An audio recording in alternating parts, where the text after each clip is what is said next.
Hey, how's it going? Welcome back to my channel. I'm Ebel. If you're new here, hit that subscribe button and join me today as we discuss why it is totally normal that you can't touch your toes. When people find out I'm a yoga teacher, 90% of the time they respond with, I can't do yoga, I'm not flexible, I can't even touch my toes. Well, guess what? You, along with most other people. Most people that can touch their toes effortlessly can do so because of either, number one, the proportions of their body, or number two, they have hypermobility in some or many of their joints. So first, let's take a look at body proportions. So when we're standing up and we bend over to touch our toes, we're bending here at our hip joint. So what we want to measure is the distance from our hip to the bottom of our foot, and then from our hip up to the tip of our fingers, and we can see which part of our body is longer, the leg part or the torso part.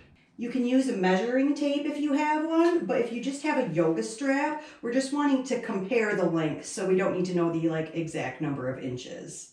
So if I'm going to measure from the bottom of my foot up to where my hip joint is, right up here, and then I'm going to compare, if I start now at my hip joint, right up here where this pointer finger is, that's how long my leg was. So you can see, look how much longer I reach from my hip to my fingertip. I have nearly 12 inches, an entire foot longer, hip to fingertip versus hip to my foot. So when I bend over at my hip joint to touch the ground, I have all this extra length in my torso and my arms to reach to the ground because of my body proportions. I think this is even more clear when we sit down and try to reach for our toes. Imagine if my arms were 12 inches shorter so that they were equal to my legs. I'd have to reach that much further to be able to touch my toes. The opposite could be true, and my legs could be a foot longer than my upper body, and then my legs would be an extra foot out there and I'd be reaching for my toes there. So does that make sense how your body proportions of leg length versus torso and arm length, how that's going to affect whether or not you can reach down to your toes? Now let's take a look at hypermobility. So hypermobility is the ability for your joints to move past what is the safe, normal, functional range of motion that the average person has. So for your arm to function, it typically raises up somewhere here by your head. Maybe it can go straight up and down.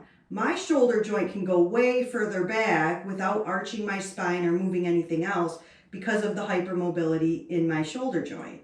And I'll post a link to my video, What the Heck is Hypermobile, if you want to learn a little bit more about that. And I also want to give a shout out to my teacher, Alexandria Crow, who I've been studying with for the last 3 years, learning about hypermobility, functional range of motion, and how these things affect our yoga poses and our yoga practice. So the numbers I mention here as far as range of motion go apply to people here in America. People in different parts of the world from different cultures have different genetic makeup and therefore typically have different functional ranges of motion. So in order to bend over and touch your toes, you're going to need movement in your hip joint and then also in your spine. So the average person's range of motion in their hip joint is 110 degrees. If you bend over with a flat back, that's about 90 degrees, so you might get a teeny bit more from the hip joint. Then you're going to start to round your spine to reach the rest of the way to the ground, which is about 50 degrees, so maybe like that much. So you can see for me with my longer upper body proportions, I can reach the ground pretty easily.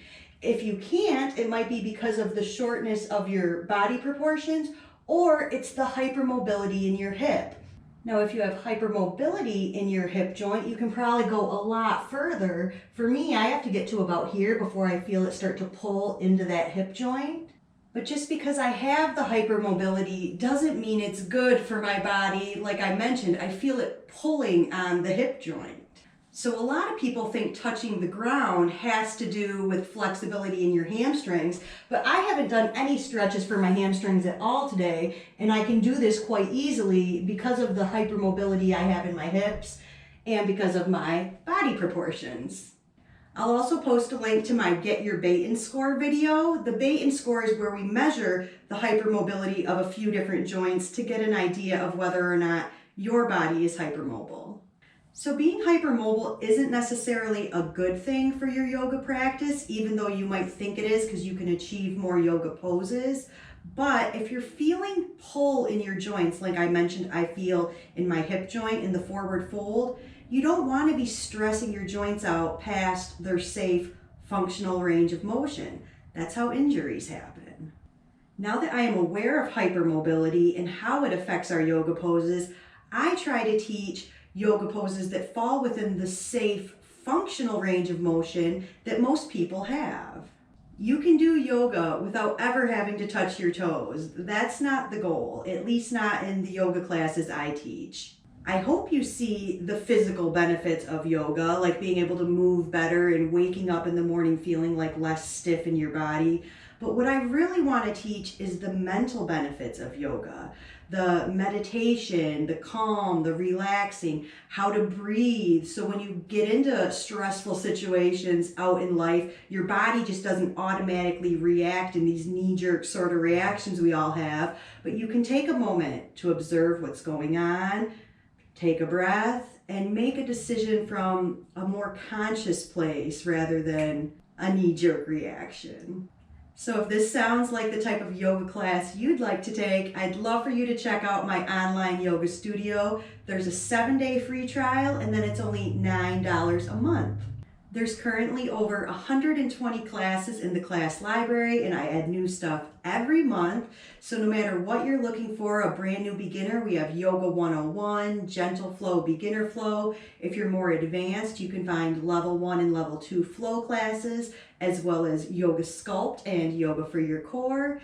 And then of course, we all need to relax. So there's restorative yoga, meditation, simple stretching, and of course, yoga breath work. And if you can't find the perfect class within the class library, then you can request it. I love to take class requests from my online monthly members. And you can head over to bewellwithebell.com to start your 7-day free trial. Thank you so much for stopping by my channel today. Until next time, don't forget to subscribe, and I'll see you in my next one. Be well.